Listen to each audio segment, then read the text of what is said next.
Okay, so the galactic shaman astrologers are going to talk about Mars, and Mars is in Scorpio and has been since November 21st of 2019 or thereabouts. And it is starting to move into sextile with Saturn and then with Pluto. So I've written a couple of blogs that people can get more details about what Mars feels like in Scorpio, but the group is going to talk a little bit about their experiences of what this feels like and what Mars is in their own chart. And I want to say that we as a group are doing something that's important that everyone can be doing out there, astrologers, non-astrologers, everybody, is we reflect our consciousness off one another, which really helps because none of us can really solve this or figure this out. It's enormous at this point. And all week, you can join with a group and like bounce thoughts and experiences off one another to figure it out. And no one in this group ever has to agree with me. So I also want you to know that I often play the role of the fool, where I will say something that I don't even necessarily believe to see what other people's reactions are. And so everyone out there should be listening to me with their own discernment and determining if I am absolutely nuts. That's good too, because I don't want anyone to believe me. I want everyone to really see if this is true in their experience. And the thing that I would say about Mars and Scorpio is that if you're feeling something and you're feeling into it, and yet other people are kind of just saying, nah, it's okay, smoothing it over, wondering why you're feeling so anxious or paralyzed altogether, that causes more paralysis for Mars and Scorpio because they are like hound dogs sniffing into something with an instinct, or they can feel something and they know something. And then people, might be trying to make it nice. And I actually think that is a term called gaslighting, where you actually look at something and say, oh my gosh, dad is drunk on the sofa again. And mom says, oh, no, he's just tired tonight. And the little kid's going, dad is drunk on the sofa, mom. So Mars in Scorpio has like keen laser observation into taboo subjects that nobody wants to talk about. That's Mars and Scorpio. And then when all of our society kind of makes it nice, and we're just going to like gloss over that, that's where we all start to, become in the mass psychosis, where we agree, oh yes, it's fine. Dad is just tired. He's not incredibly drunk again tonight and passed out on the sofa. Okay? So maybe we'll start the discussion with just Mars, and then people can jump in and say what Mars is for them or what Mars is in Scorpio and their interpretation. But I would say Mars is the passion and the strength, the courage, the conviction to fight for something. And if we feel like, fighting or standing up for ourselves or being a warrior is not okay, then the Mars in us starts to feel all kind of shriveled up. And Mars rules the first chakra of your safety and survival, your security on the earth, your ability to have food and water, and your home and family be safe. So if your Mars is shriveled up because you don't feel like you can really stand up for yourself and even be aggressive, then that becomes a shadow in your life, and you start to have insecurity all the time and be very anxious all the time, so that when you do point something out, you feel like you're crazy. Okay? So Mars is the first chakra. It's the color red. It rules Aries, and in my opinion, it rules Scorpio, because I don't think Pluto rules Scorpio. Mars definitely rules Scorpio for me, and you can read the blog called The Shadow of Insignificance, in which modern astrology has made Pluto the ruler, and therefore those scorpionic tendencies of complete self-destruction are the shadow when you let Pluto be the ruler of Scorpio. So that's very interesting also, in my opinion. Okay, so let's see if anyone wants to jump into, say, like what either they're feeling right now, or what Mars in Scorpio is for them, or what Mars in general is. Let's see where people are with it. Anyone want to start?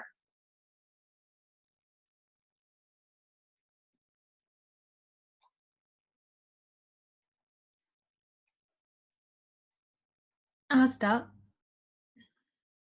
Um, so I've been thinking a lot about the warrior recently, and yesterday I was thinking about Lilith and connecting in. So the sun was on the 14 magnetic pole, right, in Sagittarius, and for me in my natal chart, I have Lilith quite close there. So I felt a lot of like, how can I stand up for myself?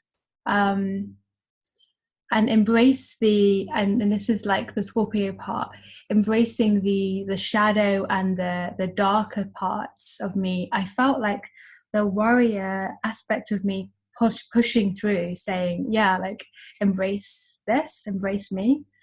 And it felt almost like when I just look at the light, just look at all the kind of the light stuff that I focus on, it's easy to get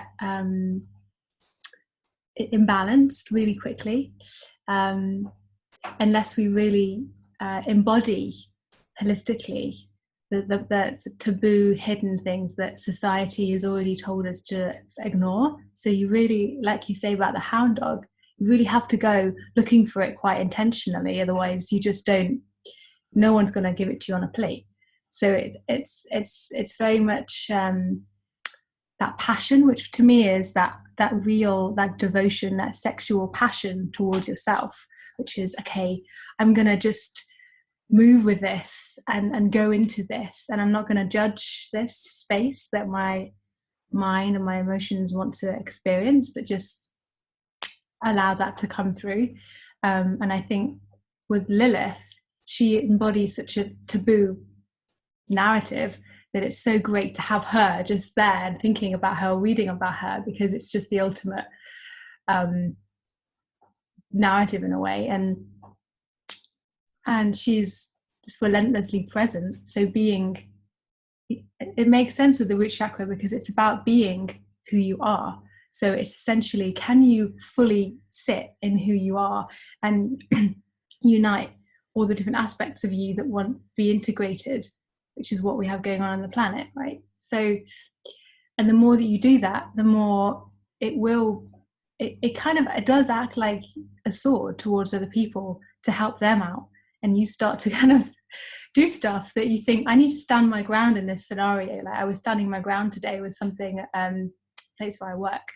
And I just realized that it helped me. The more that I stood my ground, the more clarity I had about what was going on energetically. And I could see, oh, that person's completely possessed in a way by, I don't know, overworking, tiredness, like just loads of stuff that I can see more because I'm sitting in who I am, and I can project something different. So I guess maybe that's the warring part, because you're actually sitting in who you are, and it naturally is quite cutting for someone else, and that's a really positive thing, because obviously we've got evolution to do. So yeah, so that's my experience of Mars recently, and really pushing through, standing up for my own boundaries, which connects really well with Capricorn and Saturn, my own boundaries for finances and how I want to earn money and how I want to value myself hugely. Like I value myself like this, and no one's going to take that away from me. And I get to start to really push through that and really stand for that, which is really new in a way for me. So yeah, it's really opening a lot of doorways for that. And I think it will help us to move into 2020, because it feels, unless we have that passion to go in, to have that passion for what Saturn and Capricorn and Pluto are doing, then there's like a lack of impetus in a way. Yeah, leave it there. Well, the Mars as a sparring partner and our evolution is important. So what Emmeline just said that I want to point out is that Mars is doing this sextile right now because if you don't have your inner warrior intact and you're not really ready to stand up for yourself, then when there is a potentially chaos situation on the planet, are you going to lay down and die? Are you going to just like lay down and let the vultures come and eat your carcass? Mars is like, no, I am definitely going to apply myself and stand up and be this potent warrior who values their own life and values their family, their clan, their food, their home, and so forth. So we want people to be ready that Mars is your best friend when major changes happen. Okay? Mars is your ally. Who else wants to talk?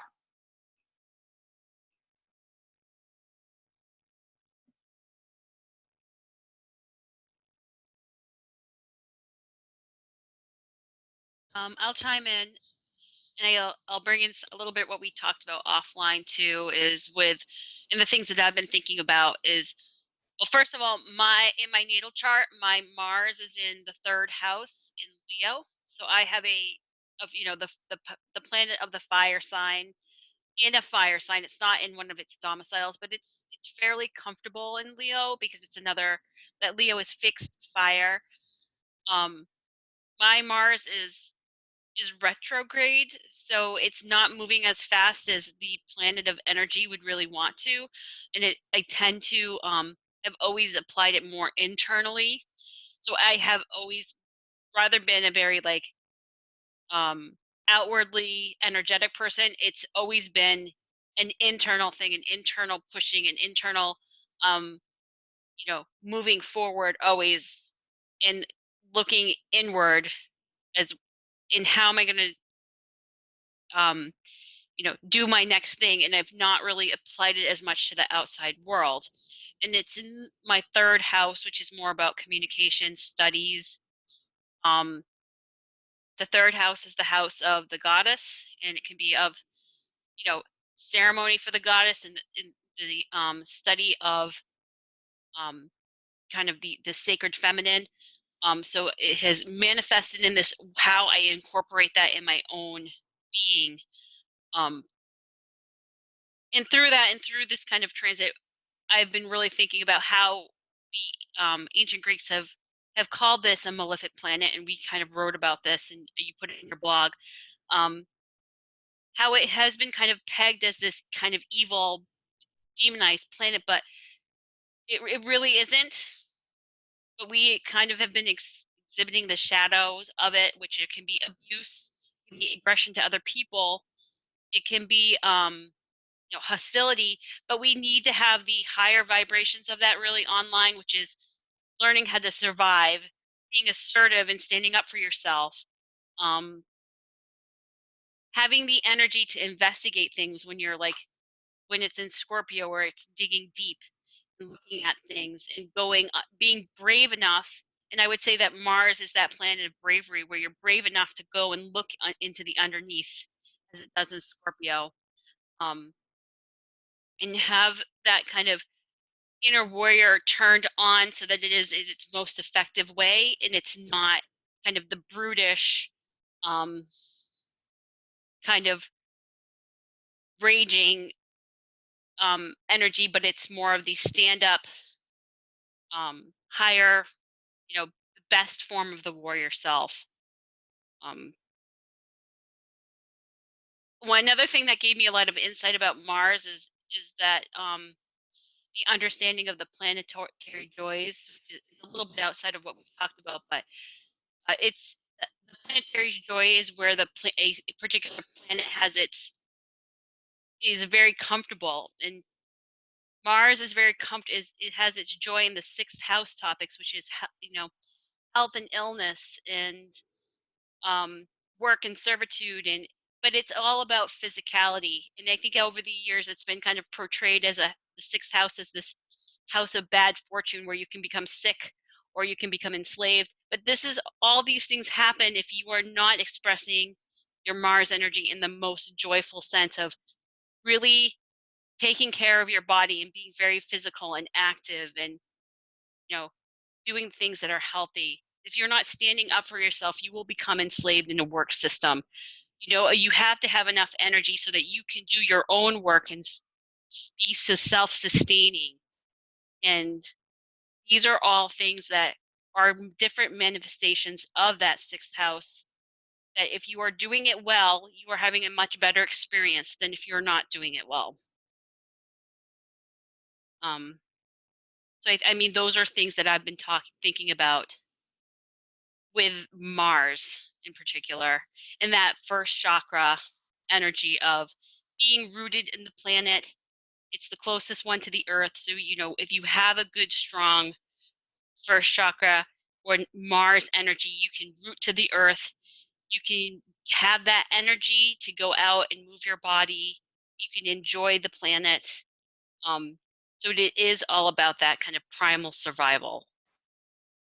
And so that's kind of how it's working in my chart, where it is in the third house, but it has aspects to, it's actually squares that sixth house. So it's how do I use that energy that I have in the mind that I turn inside? How do I learn about health and healing and apply it to these earth realm issues, struggles? Because a healthy Mars is not afraid of that struggle. It wants that struggle. And it wants to overcome that struggle because that's what it's like striving for. That's a good word.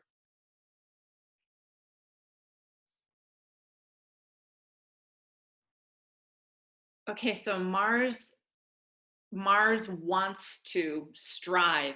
Mars is on the planetary terrestrial realm of embodying completely, and I've heard stories about Martians, and that they won't use technology weapons, that they prefer hand-to-hand combat.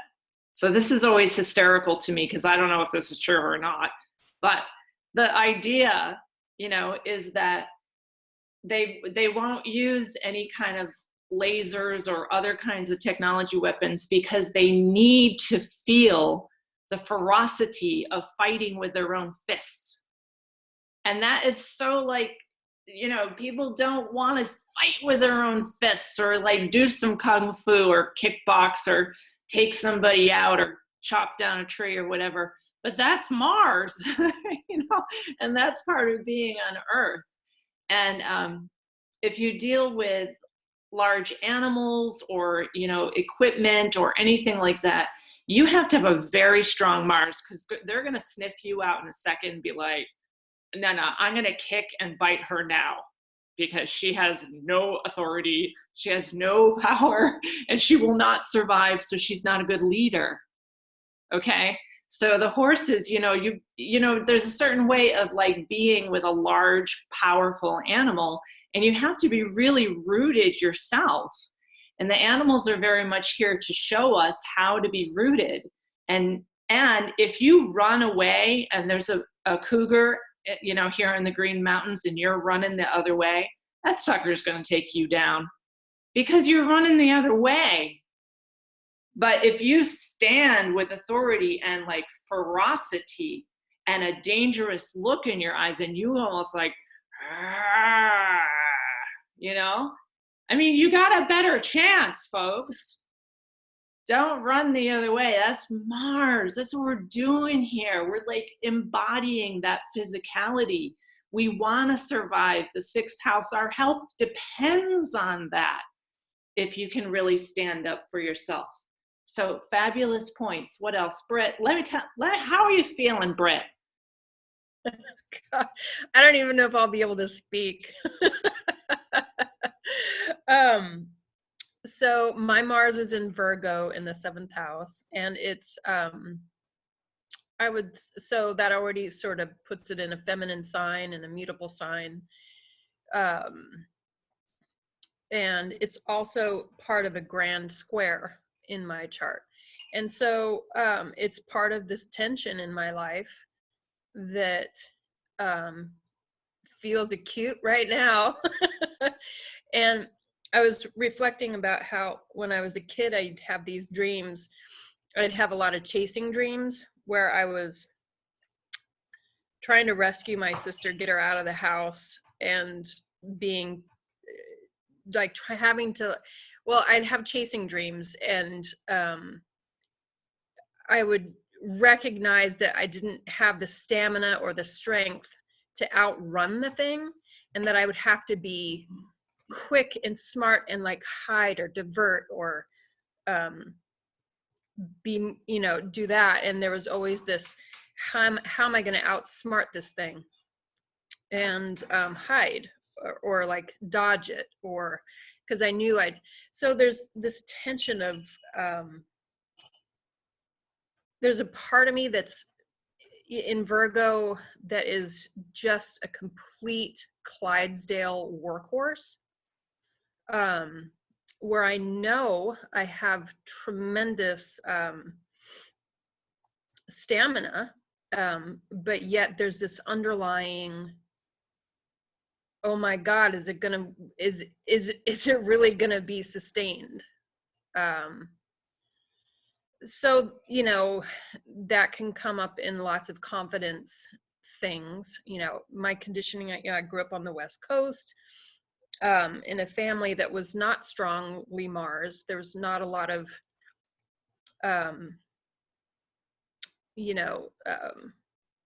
bold, strong role models. And so I married, 7th house, a man who comes from a radically different culture in New York, very ethnically identified Italian family. And, the thing that appealed to me in New York was that everybody seemed to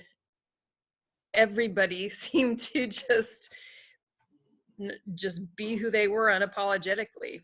And so he and his family my husband and his family have definitely been this role model of how to be unfuckable with, really, to have this inner strength that is street smart and gritty and savvy in a way where I may be more intellectually facile or learned, but the street smarts and the guttural instincts and the knowing and whatnot of that have been a tremendous guide for me. So Mars is now transiting my 9th house, and the only thing I have in that house is Black Moon Lilith. And I certainly feel the shadow stuff. I'm not afraid of the shadow stuff, but yet it still has had me kind of clumped, just kind of gripped of like this how to get out of this grand square box in my life. How do I get out of this box that I feel that I'm in? And sometimes it just feels like I'll never escape it. And yet this Mars transit, I think, is once again plucking at me, saying, come out, jump out of the box. I'm like, but what? How? Ah! And it's a conundrum. And I just haven't really been able to speak about it until now. What does that look like? What does that mean? What does coming out of the box mean? I don't even know. Living out loud more. But what?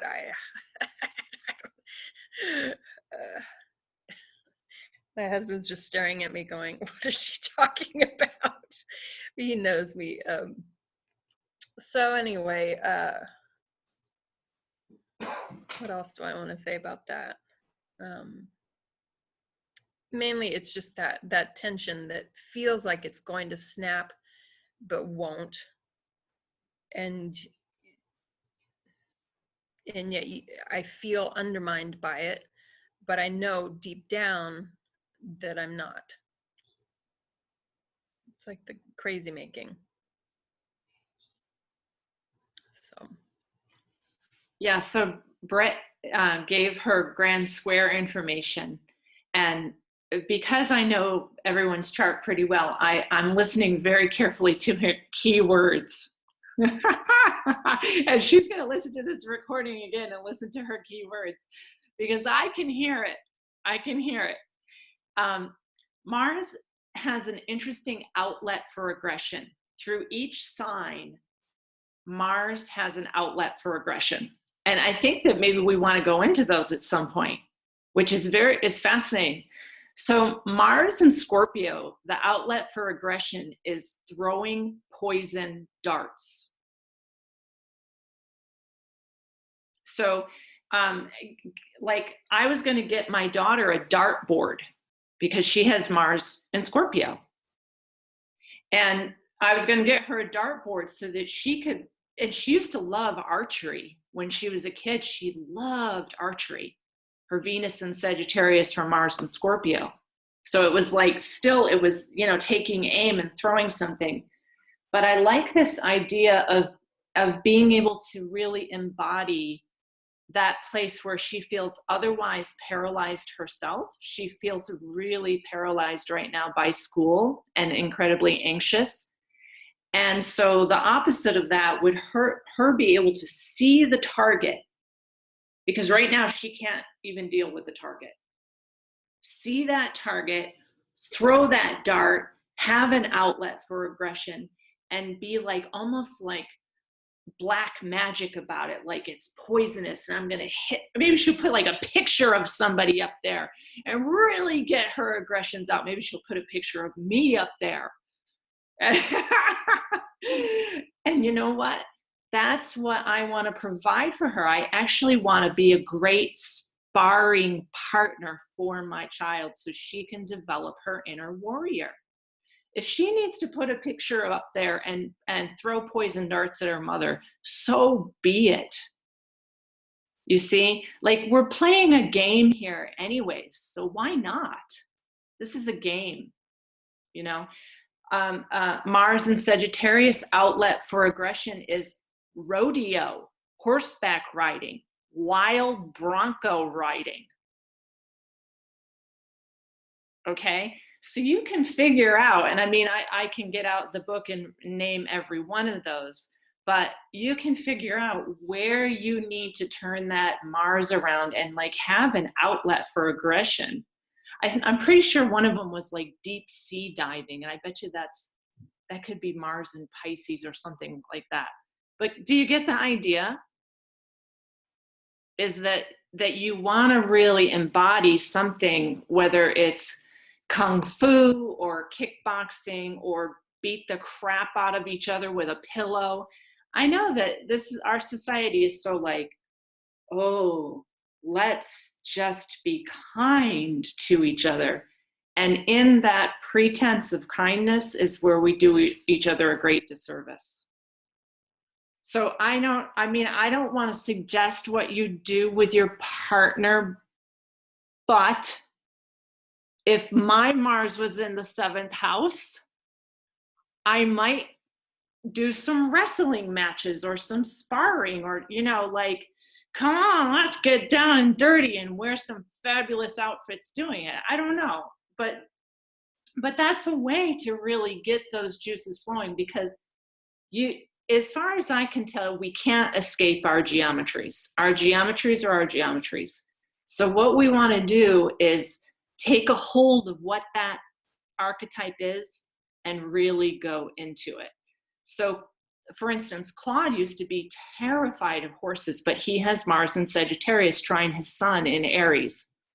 So what was he afraid of? He was actually afraid of his own inner Martian because once he got in there with those horses, he was like rodeo man, ready to control everybody. And eventually he figured out how to be the lead stallion of large groups of horses, not by smacking them or beating them, but just by his presence, so that he was no longer afraid of them, but they were like, oh, Claude just entered the pasture. It's really interesting when you can embody your Mars. Let's have more people talk about how Mars in Scorpio has been going, and the level of anxiety is high. As I wrote in my blog, I've had a lot of psychologists and social workers call, both here in my own town, because I made a social anxiety YouTube video, but all over the place. And they're telling me that kids are extremely anxious, that the kids are suicidal, and that they can't take any more clients, that there's so many people right now with deep anxiety. And so one social worker said to me, well, what should I say? How can I help them? And I said, tell them not to lie to themselves. It is seriously, seriously very anxious right now. And some days I feel it so bad that I feel like on the level of panic, and my adrenals start to go. Like I get really bad pain in my kidney and adrenals. And I also have had a lot of problems sleeping. So I'm going to tell the whole of my audience something that happened this week, so you all can understand how to use your Mars. My Mars is in the 5th house, so I tend to really fight for children, for creativity, and for sexuality. And the Mars is in Aquarius, so it's like a futuristic thinker. It's a visionary.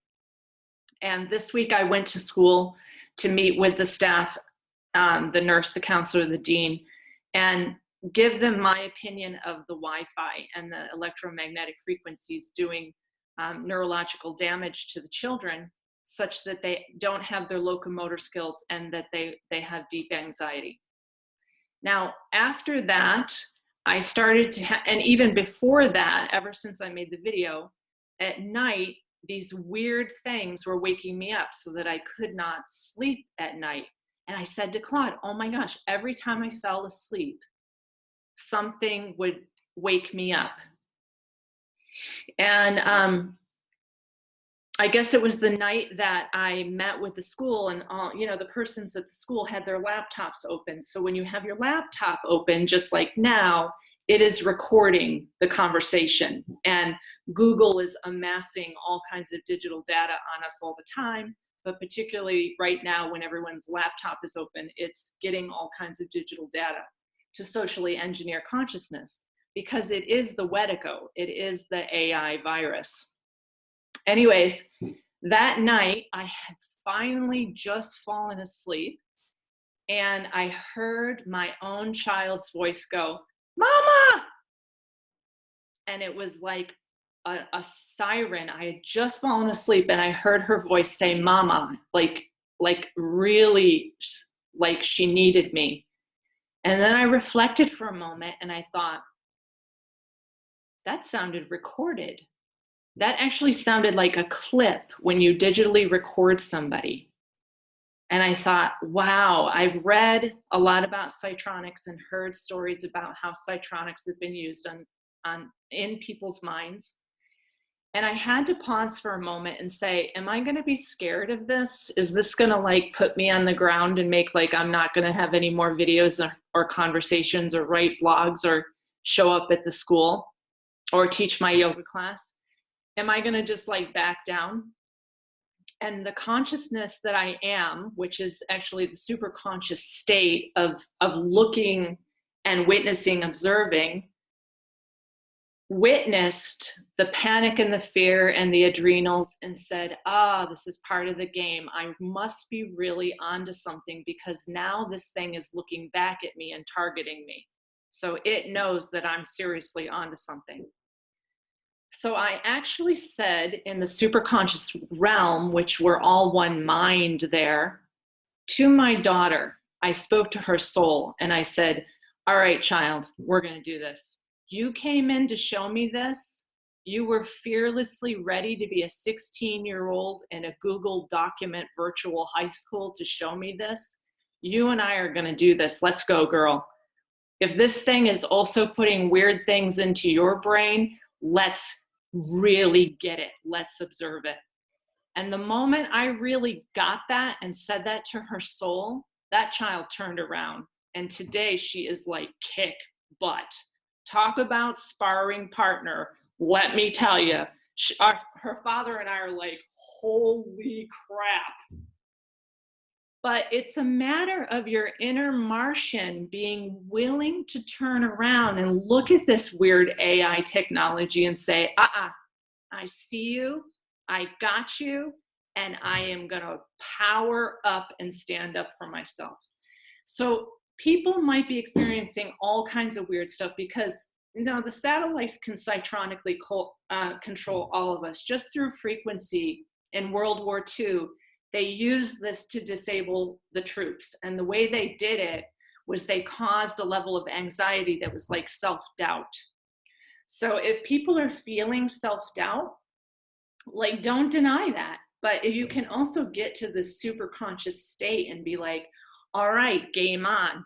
Ooh, we must be getting close. Because once there's enough consciousness that there is this this other force playing this game with us, and we've talked about this before in group, once we all on the planet have enough consciousness, that's when the thing has been finally observed enough and not denied that we take a step up evolutionarily. Actually, Jessica said in one of our groups that she thinks the archons are like an evolutionary step up. They're like a barrier that you have to go through. And that's what the Wetico book said too. I was amazed. I wrote down the page number. It says the Wetico actually is like a frequency that once you're able to observe it, witness it, know what it is, you can step up. We all as humanity will step up once we're willing to look at the utter, what I would call evilness that is in the mind of God all the same. It's just a matter of witnessing it without fear. So let's see, people want to talk about some other rabbit hole type of experiences or whatever you want to talk about. I'll let you all go.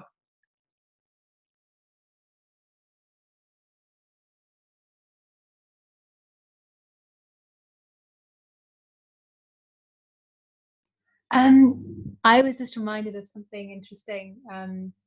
When you were speaking, Lolita, about the waking up in the night thing, or the not sleeping, more like, I've had a few scenarios recently, and one, like in the last couple of weeks, one was I was reading so I've been awake in the night and I've been reading the Wetico book.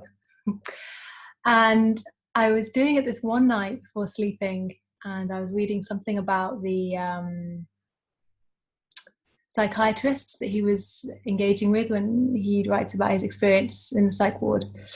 And so I was reflecting on that, and then I went to sleep. And then I had this dream. And in this dream, there were two things were going on. It was like my personal life and then this other thing. And in my personal life, I was talking to one of the managers where I work about how actually about my self-worth and about pay and about worrying for my self-worth is, actually there's some kind of slave labor thing going on here, and I was standing up for myself and really asserting that. And then on the other side of things, I just had this huge, it was like I was speaking to this Wetico virus in a sense, because this role of the manager was kind of trying to slaverify people, and I was speaking to that. And then this other side was the healthcare system, which I'm really interested in. And it was like it was like someone was saying, "Oh, we engineered something to control people through pharmaceuticals," and I think the Wetico book talks about that. But it was this person who was speaking was saying, and we inserted it during and they were telling me a date, and it was really specific, and it's still growing through, and this is when it came through. And then I had this whole realization that the entire roots of the pharmaceutical medical system are totally malicious. And there was this particular date that he was trying to say, and then as I was trying to recollect what it was, this huge bang happened outside our window, and it just reverberated, and it just woke me immediately up, which often things don't wake me up, so it was quite weird. And it was an actual bang, so I just woke up in that moment thinking about the date and whatever it was that was happening, and then I was really in the dream but present, so it was really, really weird, actually. So I've been thinking a little bit about really just the veils of what we think is reality, or what we think is already transparent, or just going deeper down the rabbit hole. Healthcare, and that's just a whole thing, isn't it? Yeah.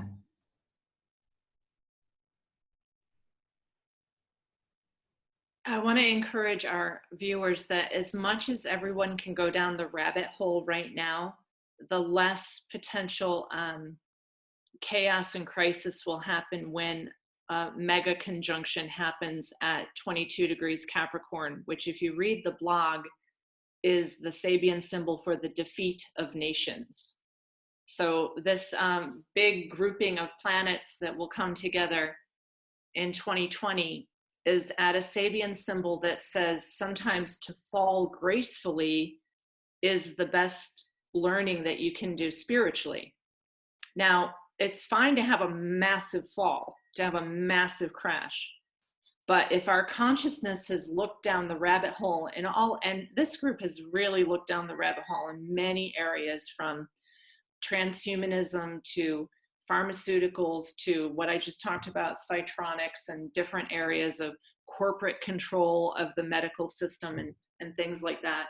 The more that we're willing to look at it, I would say that's what Wedika wants. And when Emmeline said that she was having this lucid dream and then something hit the window, I don't actually think that's coincidence. I think that that is a sign that this thing wants to be seen. Gianni, you want to say something? I see your face in here. Oh, my face is creeping in there.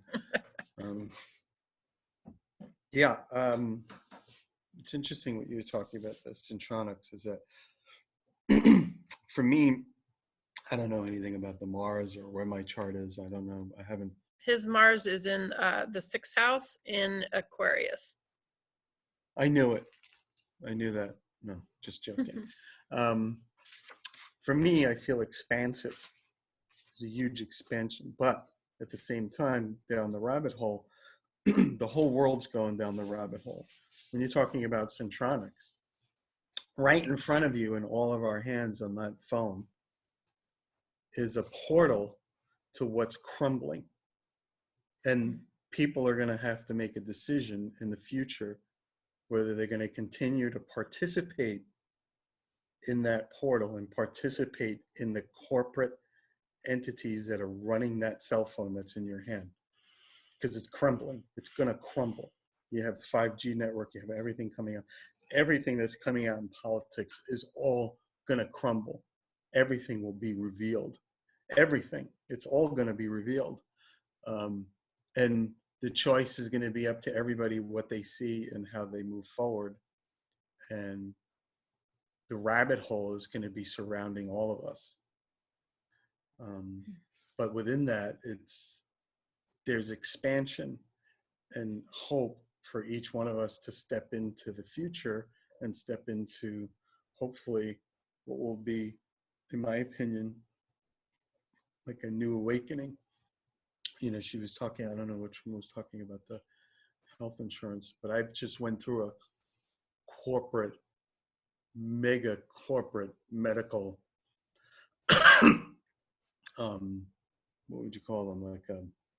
They're just a huge corporate in the New York area here. Northwell Health is like the empire. It's like, run by Darth Vader. you know, and I've heard terrible stories about, you don't want to be involved in that. You don't want to, and then everybody I'm meeting now, they're like, oh my God, you went through that system. They're horrible. They're creeps. They're corporate animals. They're degenerates. But within that system, I've had the most amazing doctors that have been wizards. They've been true wizards. So It wasn't like that for us. You know, it wasn't this corporate, you know, I could see it. I certainly saw it. And I knew that it was before. I was like, that's what I thought it was before. And there are things that you have to navigate through to, you know, stay away from certain corporate aspects. But if you have your own power and your own truth and, you know, listen to yourself, but it's been really amazing.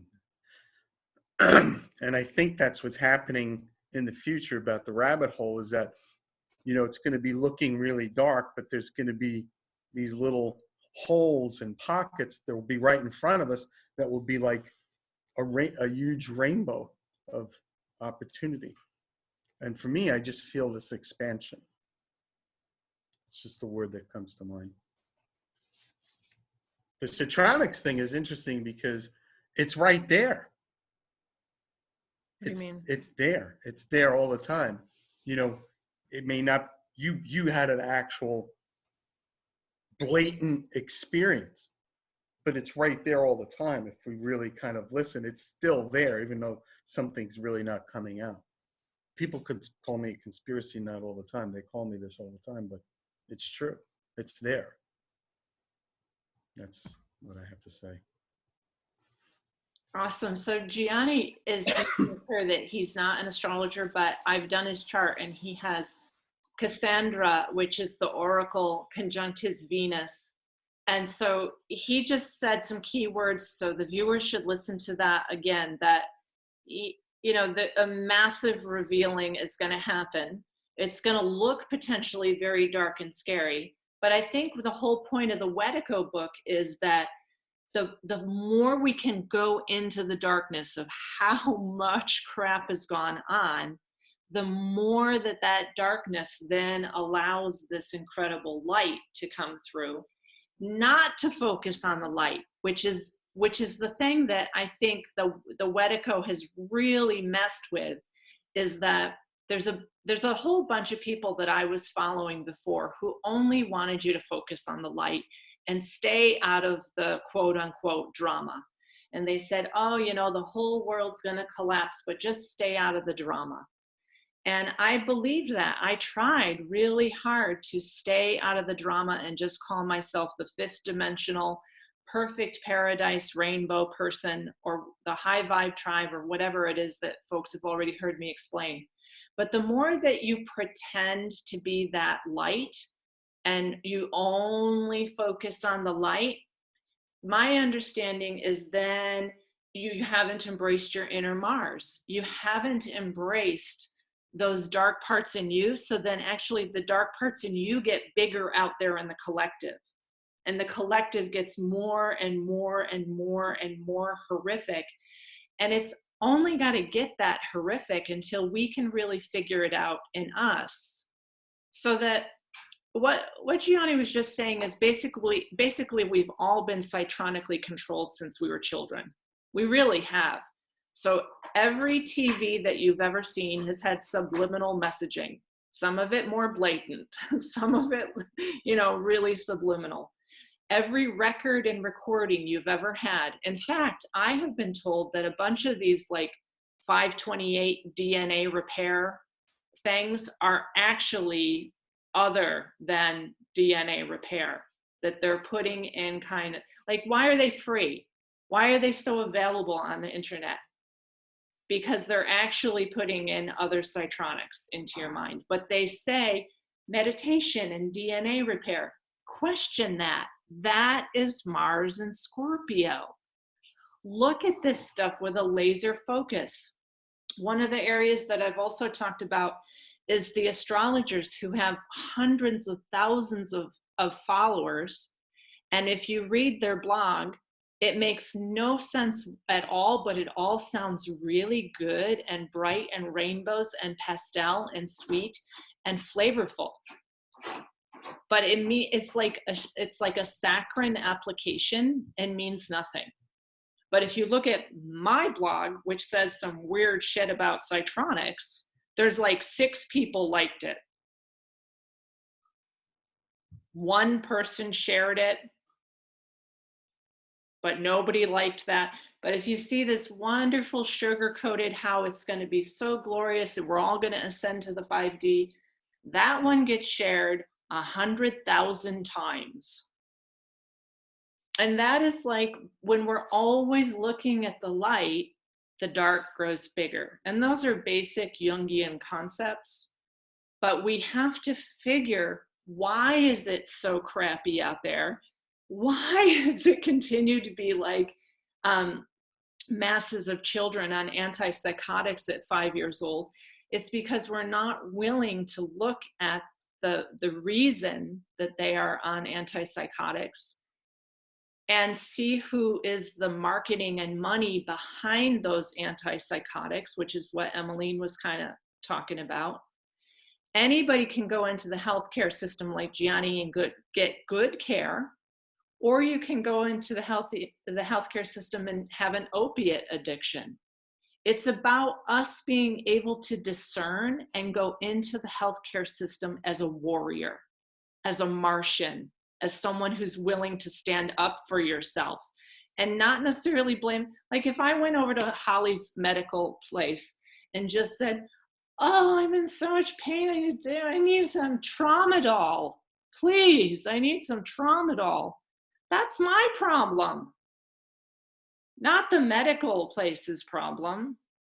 Okay, so that's your inner warrior too, is to say, you know, there's tons of ways of relating to the world out there. If you get a Citronic message at night and you shut down and say, okay, that's it, I'm never going back to the school again, I'm not going to make any more videos, then that thing just owned you. It owned your first chakra, your life force, your ability to survive on the planet. And that's probably why not many people want to like my blog publicly, because they think they're going to be targeted. But guess what? They're all meeting with me privately, you know, and they're sending me private messages and private emails, but they won't comment publicly. Everybody start commenting publicly. I don't want your private information. Either be a Martian or else get off the bus, because the bus has to be that confrontive now. Say something, okay? I don't want it to read 20 different emails about your private opinion about Citronics. Say it publicly. How is that? You feel my Martian? I can't hear you, Gianni. Yeah, you know, it's very interesting. You're talking about your blog and you're talking about everything else. I mean, this is like across the board. I was just telling Britt the other day that I'm not getting political, but there was a body language expert that was reading a talk that Joe Biden was given in a political roundtable with regular people. And a guy got up and challenged him and started talking and asking him questions about his son, and he got very violent and confrontational in terms of his body posturing. And then he started getting aggressive and shut the guy down and insulted him because he was an 83-year-old guy who was heavy, and he basically called him fat and said, shut up and sit down. And then he had his little minions come over and grab the microphone from Biden to grab the microphone. He's like, oh no, let him talk. I could handle him. It was like turning it into like almost, we did this as kids on the streets of New York City, posturing up in front of him. He's doing it from an 83-year-old guy who just asked an honest question, which was a legitimate question that he turned into a defensive mode. And I'm like, it's right here in front of you, the blatant truth about what these people really are. And the guy that was doing the video said something really interesting, and his comment was, is this the way they are in open in public? Imagine how they are behind closed doors. And I think I was telling Britt the other day, it's interesting because we've come to the point where we've been so citronically embedded with nonsense and no truth that we don't know what the truth is. You know, the blog that someone would follow from an astrologer who's putting up flowers and saying use the secret and write yourself a $1.5 million check or whatever, that's anesthetizing, you know, the people that, you know, they're just like not seeking the truth. Oh, like, oh, this is the real truth. I have the power and the control, but the real power and control is seeing what's really going on and forgetting about all that stuff. And it's like, we just can't grasp truth anymore because we've been pounded with so many lies for so long. We've been pounded with them. And so if you say something to someone about geoengineering or some of those topics, a woman in Vermont had the snow tested this week, and you know, you may have seen the video about the levels of aluminum in the snow. And if you say that to someone down here at the club, which I may have talked about in our last video, I'm not sure, we had this 50th anniversary of the Woodstock Inn, and I was speaking to the groomer of the trails here, and you know, the grooming machine is incredibly expensive, and they were all wondering whether the snow was going to come. They expected 18 inches. We only got 2 inches. You know, all the predictions are wrong. And I said, yeah, their geoengineering mixtures are just not doing it this time. They're messing up somehow chemically, or when they fly the plane over. And they were like, what? And then I started talking about the Cold Research Laboratory in New Hampshire, and that I used to have a yoga student from there. And she said that they've been geoengineering the weather for like military purposes since the 1960s. So as I'm saying this at this very like classy 50th anniversary of the Woodstock Inn, which it had all these pictures of the Rockefellers like cutting the tape for the Woodstock Inn, because this is the Rockefeller land here, right? As I'm saying this, the people are turning away from me like this. And they're starting like walk over there. And I said, and so I keep on going because I am a terrible Martian that way. And I'm like, well, look, you know, Springfield, 10 miles that way, or White River Junction, 8 miles that way, they have no snow at all. But right here in Rockefeller land with all the groomed trails and Killington and Suicide Six and the National Ski something or another that was supposed to happen last weekend, it's perfectly geoengineered right here. But in Rutland, 20 miles that way, it's green grass. And they're, you know, backing away. And the thing is, here's the thing, it's their Mars is not strong enough to hear the truth, because that makes them fear for their very survival. Here's the key. So many of us are extremely traumatized, have been gaslighted, which I think I talked a little bit about when we started, that we are in this mass psychosis of terror, so that if you say anything terrifying like that, people's first chakra is not intact. They don't have their power, their safety, their security, their food, their water, their clan, their tribe. They don't know how to handle something like that, so that we can all continue. It's called like the elephant in the room, to not talk about the obvious elephant in the room, because people's Mars are so traumatized. They don't know how to argue and conflict. And if you say to a group of school children, you know, that the UN is causing this transhumanism by offering computer chips will probably be free like flu shots soon, the children say, oh no, I mean, why would they want to hurt us? Why would the UN be against us? because they're children. They're children. And in that setting, you can kind of understand it. But the adults are children too. They don't have a strong first chakra. They cannot handle that conversation. So to some extent, you know, I want us to tell the truth and stand up for ourselves, but also recognize in every conversation, if a yoga student, now they're starting to ask me about the flu shot and whether they should get the flu shot or not and so forth. And I'll tell them straight out, but it's taken so many years of confidence in me and my ability to like back things up scientifically that now they will listen to me about pharmaceutical companies and the possibility that the flu shot is not necessarily good for you. Otherwise, if I start a class with, you know, has anyone shedding the live virus of the flu shot right now? Please don't touch me, right? They're like backing away. That's Mars, their ability to stand in their power and even argue with me and say, Lalita, you're nuts. There's nothing wrong with the flu shot. Even if they argued with me, I'd almost be happier. But it's the whole backing away, traumatized psychosis, and the inability to talk about the issues is the lack of Mars. Okay, who wants to jump in there?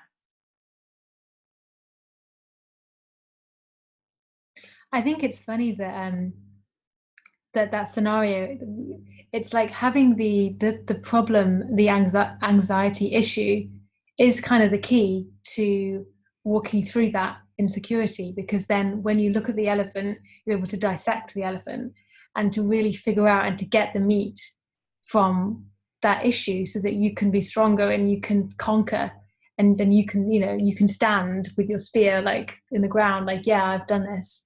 And I think it's funny because it requires courage, but it's kind of like you get the courage from doing it rather than going in foremost with that.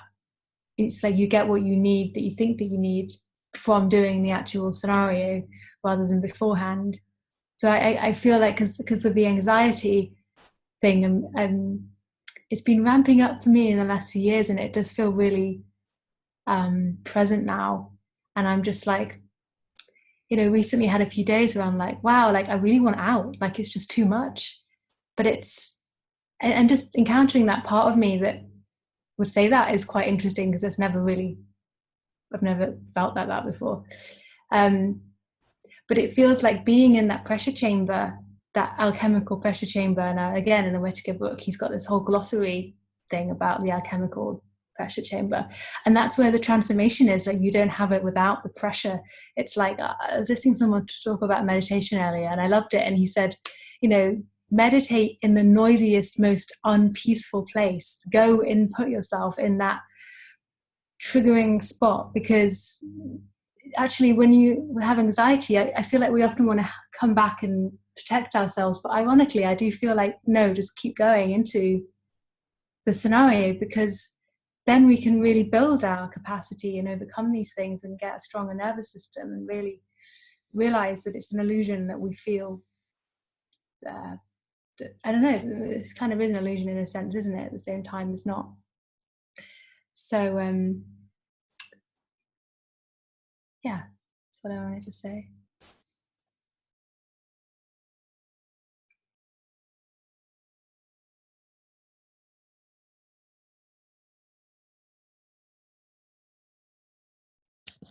I was just going to jump in and respond to Emmeline that kitties. I have been observing my own anxiety and realizing how much is based on future potential scenarios, and it's almost like these little thoughts, and maybe it's this psychotronic control that filters in and pops these little fearful thoughts into my head, and I rein myself in and I say, well, I have to focus on what's right here and now. And it's like almost like its own kind of meditation exercise. Is I'm taking a trip, I'm flying in about a week, and I keep getting fear of the plane's going to crash, there's going to be a storm and you're going to miss your connection. And I keep having, and I'm like, that's Saturday. I have to deal with what I have to deal with right now. I can't get in the fear. I have to be in my body right now. I have to clean my house. I have to do my work stuff. I need to help my child. Like, and so it's been this like active meditation of fear trickles in. You're going to get trapped where you are and you're not going to get home. No, I can't have that. I can't go down there. And it's like rooting into my like physical experience of I cannot go into the future right now in my mind. I must be here in the present. And it is this bit of a warrior attitude of, for me, fighting out off these fear thoughts wherever they come from. And really in my experience right now, it is not where they're coming from isn't important. What is important for me right now is, all right, I can't let my brain go there. I have to be in my body. It must be in my body. And my daughter, like Lily's daughter, is a Scorpio rising. Has Mars and Scorpio. She happens to be a Scorpio rising. My daughter. She experiences everything very bodily. Where I'm a Gemini rising, my stuff is in my brain, and so I've had to kind of go to her level and helping her because she is getting anxiety about school stuff right now. And she gets anxious and then she has a teary meltdown. And I say to her, hun, we're going to deal with this step by step. And this is what I actually said to this is what the battle plan is. Battle plan is you're going to structure your time. So you're going to do work on your final paper for 2 hours. You're going to do this for 2 hours. Do not get stuck in your head about the fear. And she's like, I'm so mad. I hate why school is doing this to me. I hate the way it's structured. And I said, I know, but that's not this battle. This battle is passing your courses. The next battle is that this is a crap system. We have to fix the system. Right now, where you are in a panic mode and anxious about passing your classes, these are classes you want for your end job because you want to, you know, she wants to be a vet tech, but whatever it is, instead of getting paralyzed in all the things that could be, do what you can control right now. Study in the increments you can and don't lose time because the fear has taken over. And a lot of the lessons of Mars is learning to kind of harness your emotions in a way that you get what you need to do done in the moment. In 2,000 years since we've kind of demonized Mars as a malefic planet, and we've said it's bad to stand up for yourself, bad to be a warrior, where only men can be warriors and women can't be warriors. And women can't stand up for themselves. And what's happened, we've created a population of people who have had that eroded, and it's wrong. The only way we can, it's like a muscle that you know, such a Martian analogy, but it's a muscle that we have to use and strengthen. And right now the challenges are hard, but it's kind of exactly what we need. You know, my daughter's struggling with the school right now, but in a way it's exactly what she needs. To be fair, there are things that she needs to learn. She needs to get through that struggle. She needs to kind of perfect her Mercury skills because this is aspecting her Mercury, and she could be more detail oriented and she could be more analytical and she could really perfect that. But she also really needs to tap into her like inner strength in her inner warrior and be like, and this is how I'm going to get through this, however it is. You know, I think that square aspect is a very Martian energy as well, where you're trying to climb that mountain and get through it, we are climbing this mountain of consciousness of how do we get to this better existence. And it is kind of tapping into that. Well, part of it is I'm just going to stand up and be me for me. And yes, there has been a lot of erosion of that in recognizing it and saying it out loud. I mean, I think my Mars in the third house is saying it. We've let that Martian energy get distorted and eroded so that most of us don't express it healthily. And this Pluto Saturn stuff is not fun, but it's part of that rebalancing that will bring is that it's going to bring us back to a healthy self-assertion, or you might exit the planet type of a situation. I don't want to be, I'm not saying that is negative. That's part of what it feels like Earth experience is that place to learn to use your body for your best advantage. My daughter with her Mars in the first house, she has a very physical body. She wants to get out and run and move. She is struggling with sitting and studying. She is hating it. But for her to live in our society, she has to come in balance with learning how to manage her mind and manage her body in balance. And she doesn't have it yet, even though she has a very strong Martian, Mars and Scorpio strength right now. It's been very tough to observe that, but I also know that she's having so much personal growth because of it. And I see us experiencing that on a collective level. That no matter what area of life it is in the planet, we are all learning how to collectively assert ourselves and come into balance with that mind-body connection.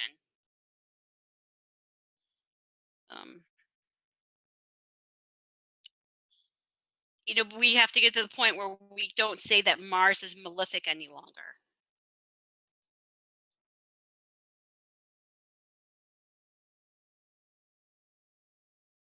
Okay, fabulous. So there's a lot of the words body, I think, more than any other session that we've talked.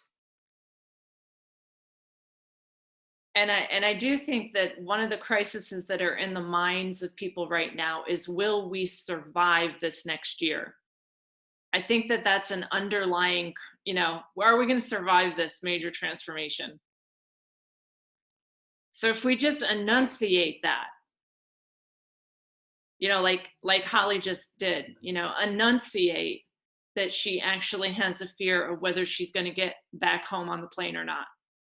Or enunciate, if the whole financial thing and everything, goes down and we're all down the rabbit hole and find out this and that and the other thing, are we going to survive that? And Mars is a type of meditation, like Holly just described. Like when I've been in a panic this week, I fold laundry and do stuff. I do stuff. That's Mars. I just start doing stuff.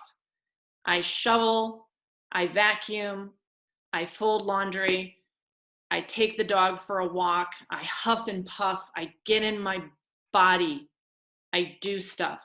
That's Mars. Because Mars also rules Aries. So if you think about Mars as an archetype, Aries doesn't think at all. It doesn't even know when it's getting on the plane, because Aries is moment by moment doing stuff. Mars in Aries is like kinetic, nonstop, doing stuff. And in fact, Claude, who has 5 planets in Mars, I often think he doesn't think at all. He's upstairs.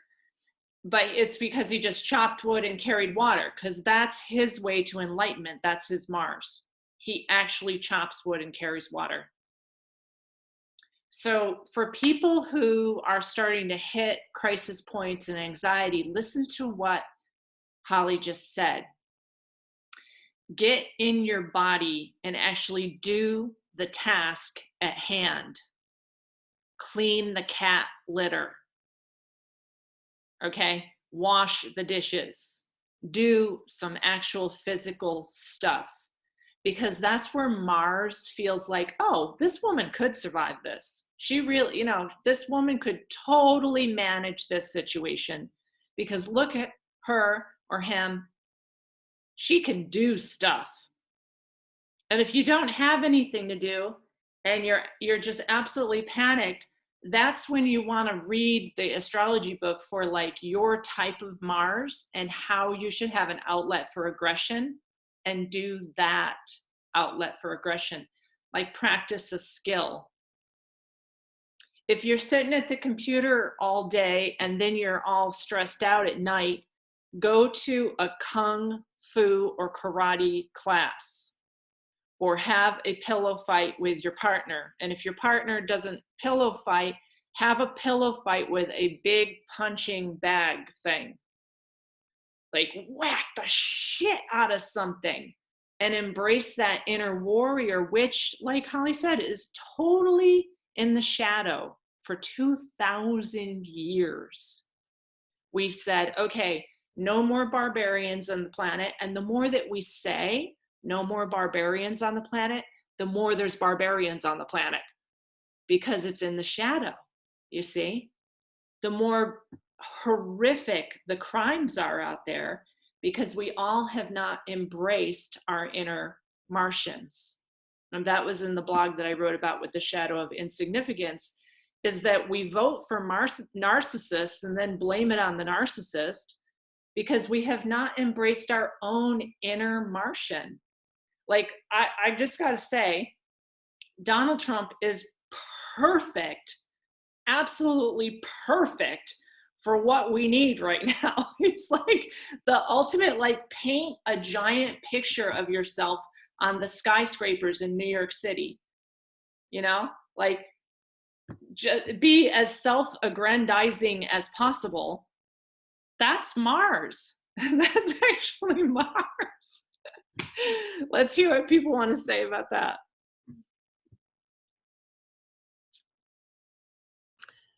You agree? Yeah. Oh, yeah. I said it.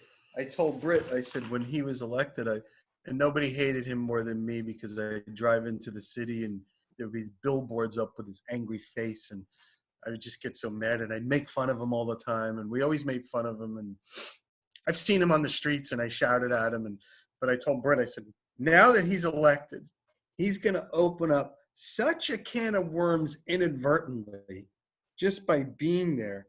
It's going to just upset the whole, and it's clear what's going on. And he had a great quote. I got to give it to him. He said, they're not after me.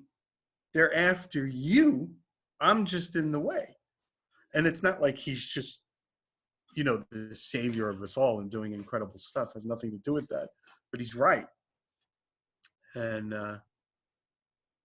it's perfect for what's going to come. And that's why I'm so hopeful in that sense. But I want to say what a good mom. Holly.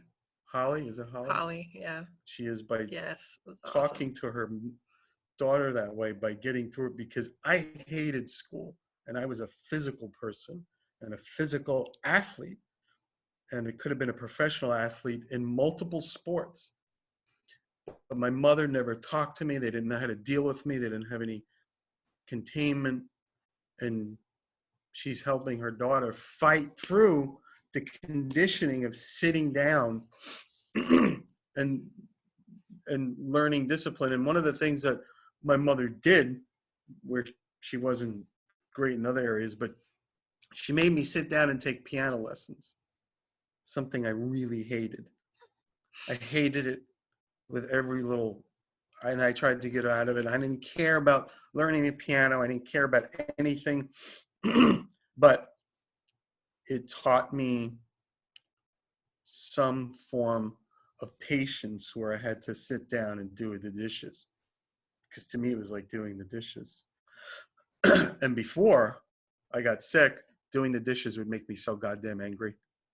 I just wanted to smash them all. And I would tell Britt, I go, why can't we just have one dish and one bowl and one fork and one knife and one spoon each and one glass? And that's the end of your dishes. You don't even need a dishwasher. It's over. You don't have to do it. Because it would just make me so angry because I was just sitting here doing the dishes and I just want to be out there doing so much more. And I got to scrub tomato sauce off this fucking bowl and I don't want to do it. And today, after getting sick, doing the dishes is like, or doing anything mundane or doing leaves or whatever is a welcome thing. Because I think as we move forward, doing those little things, shoveling the snow like you do, or cleaning the cat litter, that's part of being engaged in life. And when I see all these other people and you hear them talk, these elites, they're not doing the dishes. They're not making their meals. They're not doing the lawn. They're not grounded in the reality and the mundane of everyday life. And by her saying that, you know, it's great that her daughter has somebody to go through it with. It's a battle. It's a battle to get to the next level. It's true. I mean, I kind of had to do it on my own, and learn it on my own. I think that it brings up the whole thing about how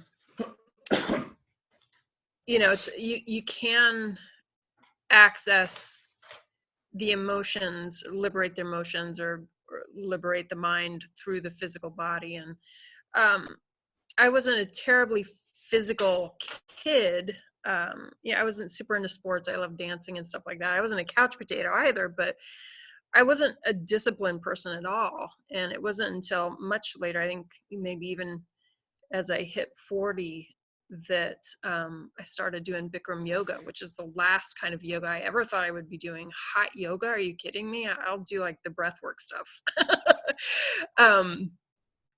But I committed to the 30-day challenge, and I just recognized I was in a very creative process. I was working on designing and writing a book, and the physical thing of going to Bikram every day and the kind of structure that yoga practice had just flipped the switch on for me about how that physical discipline is so useful and so powerful. And I mean, talking about ADHD and all the Ritalin issues and all the kids, I mean, clearly for me, it has me wonder if kids, you brought up the physical challenges of electromagnetic fields and whatnot, but it just seems like maybe kids need more of the physical. Maybe kids do need to go to some kind of boot camp as part of They need their experience. They need, and he is a big one about how through that physical adversity, he used to be a kickboxer, and how that physical adversity really breaks through lots of emotional and mental Also doing stuff. things you don't want to do. Absolutely. Emily, what do you want to say?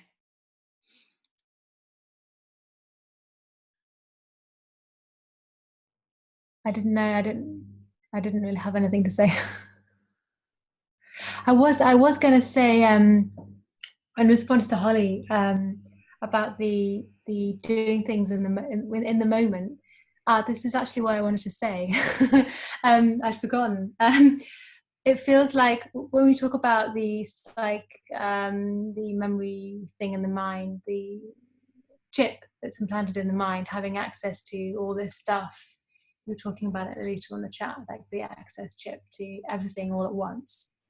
And it reminds me of when you talk about the Aquarian age, like, so the capacity to be connected to everything at once, and the technology and the advancements of technology and stuff like that.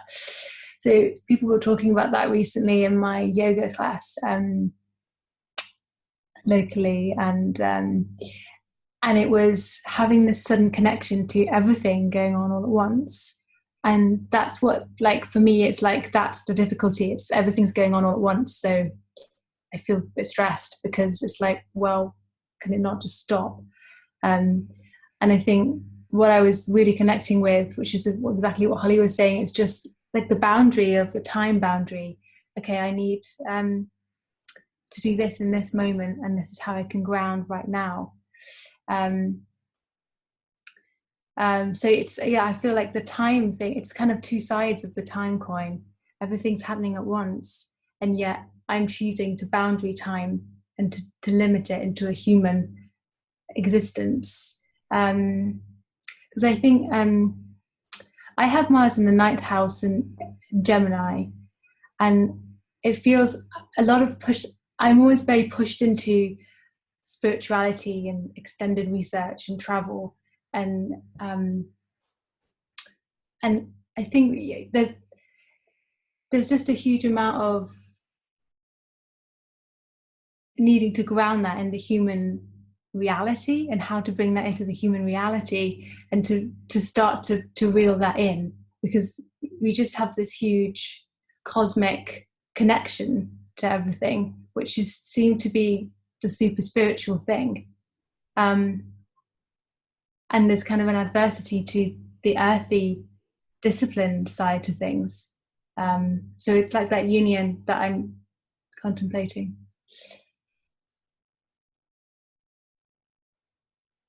Yeah, well, Holly had brought it up in the group this week about how Mars and Saturn were considered the malefics. And if people read the blog and listen to what Emmeline just said, it's that Mars and Saturn are the malefics because if you incorporate Mars and Saturn, then you can be in your Martian physicality and body, and then Saturn is what opens that third eye to the superconscious state, but you don't get lost in the superconscious state because you have Mars grounding you into the reality of cleaning up and straightening up and doing the dishes and carrying the water. And if we have adversity to hard work, like actual labor, well, actually, Gianni just said something about it's the adversity that will ground us into reality. And then Saturn, if you're grounded in that reality in your first chakra, then your sixth chakra, which is ruled by Saturn, can totally absorb the superconscious state without getting lost in it. It's those two things together. So if you read the blog, you'll see that those two malefics maybe have been demonized because those are the things that give us access. And Saturn is very limiting and disciplinarian. And it's the ruler of Capricorn, and it's in its own sign. And Mars is going to sextile it before it sextiles Pluto. So that if we can really get these two things at the same time, we're totally going to have access and embodiment. That's what I would say. That's what's coming up, access and embodiment before the dissolution of structures, when Saturn and Pluto and all that stuff come together. And that might be our next topic, is what are the 6 planets that are coming together at 22 degrees Capricorn? But I just want to give one little thanks to our sponsor. People are like, who's our sponsor? I have a painting right behind me by my friend from RDL Art, and her name is Ruby. And I want to thank this one person who actually gave us a donation of $50 this year. just because our conversations help her. She did not pay for a session, but it pays for the YouTube, and it pays for the Vimeo, which is a monthly fee, and it pays for these Zoom professional conferences, which also have a monthly fee. So I want to thank Ruby and tell people to buy her beautiful art.